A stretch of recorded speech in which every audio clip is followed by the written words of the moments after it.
জামায়াত নেতৃত্বাধীন ১১ দলীয় জোট থেকে বেরিয়ে যাচ্ছে তরুণদের দল জাতীয় নাগরিক পার্টি এনসিপি। এমনই গুঞ্জন চলছে রাজনীতির মাঠে। তবে এই দাবিকে উড়িয়ে দিয়েছেন দল দুটির নেতারা। যদিও এনসিপির মুখপাত্র জানান, স্থানীয় সরকার নির্বাচনের জন্য এককভাবে প্রস্তুতি নিচ্ছেন তারা। একজন বিশ্লেষক মনে করেন, দলকে বিকশিত করতে চাইলে এককভাবেই চলা উচিত এনসিপির। শাহিদুজ্জামান সাকিবের রিপোর্ট।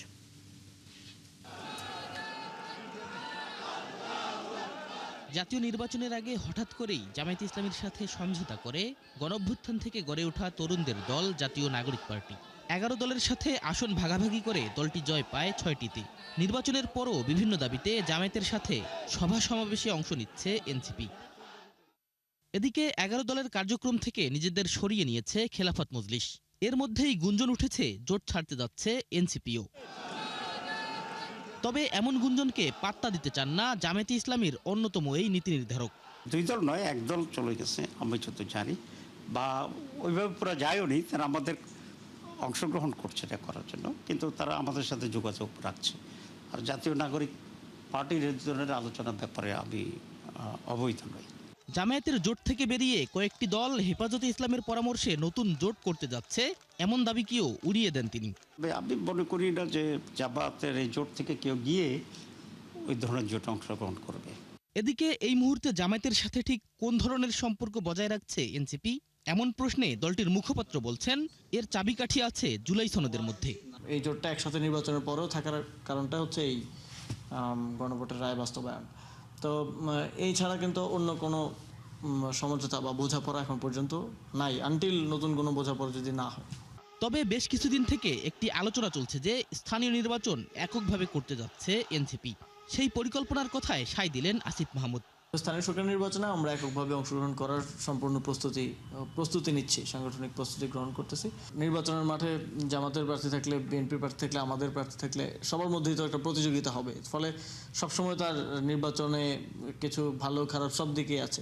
তবে একজন বিশ্লেষক মনে করেন, জামায়াতের সাথে হয়তো বেশি দিন একসাথে থাকবে না এনসিপি। ঠিক কোন কারণে তার একটা ব্যাখ্যাও দিলেন রাজনীতি বিজ্ঞানের এই শিক্ষক।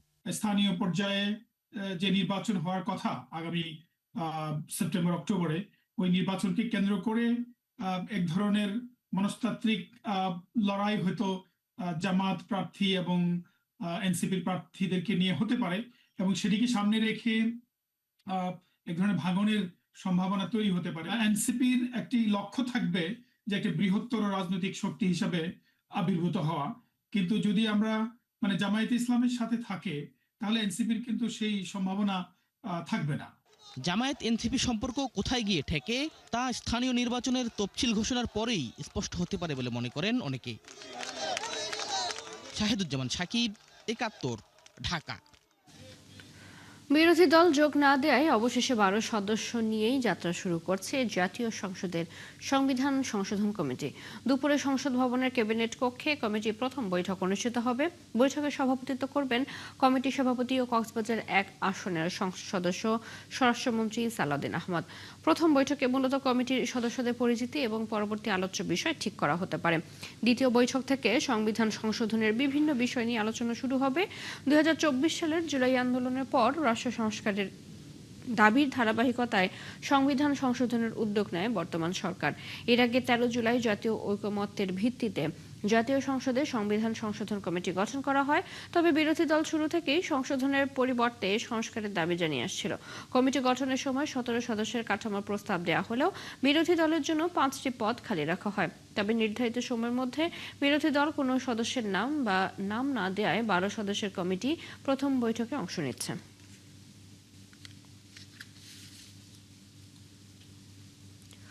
গুম প্রতিরোধ ও প্রতিকার আইন ২০২৬-এর খসড়ায় নীতিগত ও চূড়ান্ত অনুমোদন দিয়েছে মন্ত্রিসভা। সোমবার সচিবালয়ে প্রধানমন্ত্রী তারেক রহমানের সভাপতিত্বে মন্ত্রিপরিষদ বৈঠকের এই অনুমোদন দেওয়া হয়। পরে মন্ত্রিপরিষদ বিভাগের সংবাদ বিজ্ঞপ্তিতে এ তথ্য জানানো হয়েছে। এই আইনে গুমের অপরাধের জন্য সর্বোচ্চ শাস্তি যাবজ্জীবন কারাদণ্ড এবং অর্থদণ্ডের বিধান রাখা হয়েছে। সর্বোচ্চ ১২০ দিন ৪ মাসের মধ্যে গুম সংক্রান্ত মামলার তদন্ত এবং সর্বোচ্চ ১২০ দিনের মধ্যে বিচার কাজ শেষ করার বিধান রাখা হয়েছে। গুমের ফলে মৃত্যু হলে, মরদেহ পাওয়া গেলে অথবা ৫ বছর পরও সংশ্লিষ্ট ব্যক্তিকে জীবিত বা মৃত অবস্থায় উদ্ধার করা সম্ভব না হলে মৃত্যুদণ্ড বা যাবজ্জীবন যাবজ্জীবন কারাদণ্ড এবং সর্বোচ্চ 1 কোটি টাকা অর্থদণ্ড আরোপের বিধান যুক্ত করা হয়েছে আইনে। একই সাথে গুমকে জামিন এবং আপোষ অযোগ্য ফৌজদারি অপরাধ হিসেবে চিহ্নিত করে আইনের খসড়া মন্ত্রণালয়ের ভেটিং সাপেক্ষে অনুমোদন দিয়েছে মন্ত্রিসভা।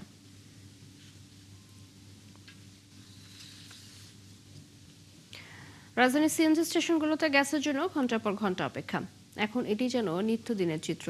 কোথাও দীর্ঘ সারি, কোথাও আবার গ্যাস না থাকায় বন্ধ স্টেশন। সবচেয়ে বেশি বিপাকে ভাড়ায় চালিত গাড়ি ও সিএনজি চালকরা। অপেক্ষায় নষ্ট হচ্ছে কর্মঘণ্টা, কমছে আয়, অথচ থেমে নেই ঋণের কিস্তি সহ দৈনন্দিন খরচ। সবুজ মাহমুদের রিপোর্ট। আব্দুল হাকিম গাড়ির চালক, মালিকও তিনি নিজেই। রাইড শেয়ারিং করে আয় করেন, তা দিয়েই চলে সংসার, মেটাতে হয় গাড়ি কেনার ঋণের কিস্তিও। সকাল 9টায় গ্যাস নিতে এসেছেন সিএনজি স্টেশনে, কিন্তু সামনে দীর্ঘ সারি, কখন পাবেন তার কোনো নিশ্চয়তা নেই। অভিজ্ঞতা বলছে এই অপেক্ষা 5 থেকে 6 ঘন্টা পর্যন্ত গড়াতে পারে। সেই ক্ষেত্রে আপনার 5-6 ঘন্টা গ্যাস নিতে সময় লাগে। তো কখন গ্যাস নিব, কখন গাড়ি চালাবো, আমি উবারে গাড়ি চালাই, তো এই গ্যাসের পিছনে সময় দিতে দিতে মনে করেন যে সময় চলে যায়। এভাবে দিনের পর দিন চলতে থাকলে আয় রোজগার কিভাবে হবে সেই দুশ্চিন্তায় আব্দুল হাকিম। গাড়ির ঋণের কিস্তি পরিশোধ নিয়েও বাড়ছে উদ্বেগ। প্রেশার ফুল পাই না, ওই যায় 100-150 টাকার গ্যাস ঢুকে। তো মনে করেন যে 100 টাকা গ্যাস ঢুকলে 500 টাকা ইনকাম করা যায় না। তো কিভাবে ফ্যামিলি চলবে, কিভাবে আমি গাড়ি খরচ উঠাবো। শুধু আব্দুল হাকিম নন, গ্যাসের জন্য দীর্ঘ অপেক্ষা এখন অনেক চালকের প্রতিদিনের ভোগান্তি। অভিযোগ, ঘন্টার পর ঘন্টা লাইনে দাঁড়িয়ে যে পরিমাণ গ্যাস মিলছে তার অধিকাংশ সিএনজি স্টেশনে যেতে আসতেই ফুরিয়ে যাচ্ছে। গ্যাস ঢুকতেছে সর্বোচ্চ 250 টাকা বা 240 টাকা, কিন্তু মেবি রাস্তায় খরচ হচ্ছে আমার 110 টাকা। আর আমি আমার অফিস পর্যন্ত যাওয়া, এখানে যাওয়াতে আমার গ্যাস শেষ হয়ে যাচ্ছে। 200-300 টাকার গ্যাস পুরিয়া যায়, যদি আমার 200-300 টাকার গ্যাস ঢোকে তাহলে আমার কি লাভ হবে। আমার মালিক সে কোনো দিকে দৌড়াইতে পারে না, কিছু না, তার কাজ কাম আছে, সে কাজ কামও করতে পারে না। তারা যদি কাজ কাম না করতে পারে তারা আমাদেরকে বেতন দিবে কোথায় থেকে। গ্যাস সংকটে রাজধানী সহ দেশের বিভিন্ন এলাকায় অনেক সিএনজি ফিলিং স্টেশনে সরবরাহ ব্যাহত হচ্ছে, কোথাও কোথাও বন্ধ রাখতে হচ্ছে কার্যক্রম। এতে লোকসানের মুখে পড়েছেন স্টেশন মালিকরাও। মূলত লাইনে গ্যাস না থাকার কারণে আমাদের পাম্প বন্ধ আজকে 15-16 দিন ধরে একই অবস্থা। প্রতিদিন প্রায় 1-1.5 লক্ষ টাকা লস হচ্ছে, প্রায় কারেন্ট বিল সহ। লাইনে গ্যাস নাই, কাস্টমারদের সার্ভিস দিতে পারছে না, গ্যাস দিতে পারছে না। যেখানে 500 টাকা ঢোকার কথা সেখানে ঢোকে 150 টাকা। কিন্তু প্রশ্ন হচ্ছে, গ্যাসের এই তীব্র সংকট কেন? সরবরাহ স্বাভাবিক হতে আর কতদিন লাগবে? 15-20 দিন আগে বা একটু কম বেশি আগে আমাদের একটা ওরকম পাইপলাইন একটু সমস্যা হয়েছে, যে ভাল্ব দিয়ে আসতো, সেই ভাল্বটা একটু সমস্যা হয়েছে। তার জন্য ওখানে রিপেয়ারের কাজ চলতেছে, এর জন্য এটা একটু প্রকট আকার ধারণ করছে। মনে হয় এটা ঠিক হয়ে গেলে আবার আগের সাথে অনেক কম হবে। যেখানে আমাদের এখানে 15 PSA আমাদের গ্যাস দেওয়ার কথা ছিল, সেখানে 1-2 PSA আমরা গ্যাস দিচ্ছি। আমাদের একটু আশ্বস্ত করছে যে অল্প কিছুদিনের মধ্যে এটা একটা ভালো রেজাল্ট আমরা পাবো। পরিস্থিতি স্বাভাবিক না হওয়া পর্যন্ত গণপরিবহন ও ভাড়ায় চালিত যানবাহনকে অগ্রাধিকার ভিত্তিতে গ্যাস দেওয়ার দাবি চালক মালিকদের। সবুজ মাহমুদ, 71, ঢাকা। এদিকে গ্যাস সংকটের প্রভাব পড়েছে ব্রাহ্মণবাড়িয়াতেও। সেখানকার সে খবর জানাতে যুক্ত হচ্ছেন সহকর্মী জালাল উদ্দিন রুমি। রুমি, গ্যাস সংকটে কি প্রভাব পড়েছে জনজীবনে? সংকট নিয়ে সংশ্লিষ্ট কর্তৃপক্ষ কিছু বলছে কিনা জানাবেন। আমি এখন আছি ব্রাহ্মণবাড়িয়ার 42 এলাকায় একটি সিএনজি ফিলিং স্টেশনে। আমি কিছুক্ষণ আগে কথা বলেছিলাম বাখরাবাদ গ্যাস কোম্পানি লিমিটেডের একজন কর্মকর্তার সাথে।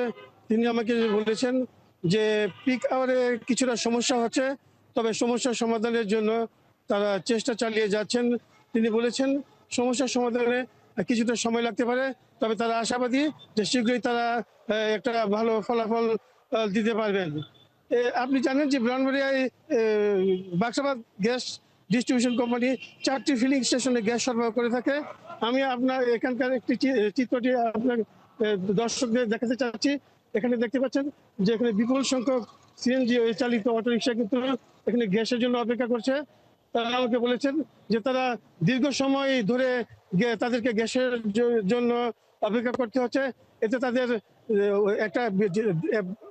তাদের একটা বড় একটা সময়ের একটা বড় একটা অংশ কিন্তু গ্যাস সংগ্রহের কাজে কিন্তু নষ্ট হচ্ছে।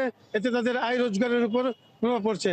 এছাড়া সিএনজি স্টেশনের কর্মচারী যারা আছেন তারা আমাকে বলেছেন যে এখানে কিন্তু দৈনিক 4 থেকে 5 ঘন্টা কিন্তু গ্যাস একেবারেই থাকে না। আর যেটুকু সময় এখানে গ্যাস পাওয়া যায় সেই সময়টাতেও কিন্তু চাপ কিন্তু পর্যাপ্ত পরিমাণ থাকে না।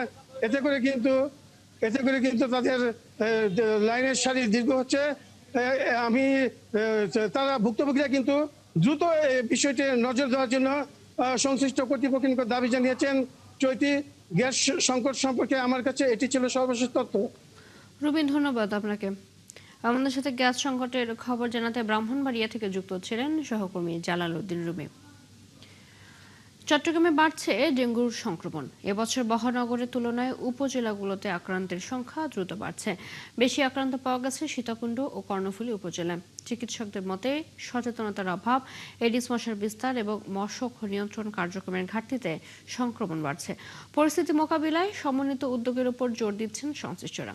বাবুন পালের ক্যামেরায় আরো জানাচ্ছেন রাজীব বড়ুয়া। চট্টগ্রামের সাতকানিয়া উপজেলার বাসিন্দা মালেকা বেগম শারীরিক নানা জটিলতা নিয়ে হাসপাতালে ভর্তি হন। পরীক্ষায় তার ডেঙ্গু শনাক্ত হয়। হঠাৎ করেই অবস্থার অবনতি হওয়ায় উদ্বেগ বেড়েছে স্বজনদের। বৃহস্পতিবার থেকে জ্বরে ভুগতেছিল, বিভিন্ন রকম উপসর্গ দেখা যাচ্ছিল। এরপরে পরীক্ষা করার পর গতকালকে ডেঙ্গু পজিটিভ আসে আর কি।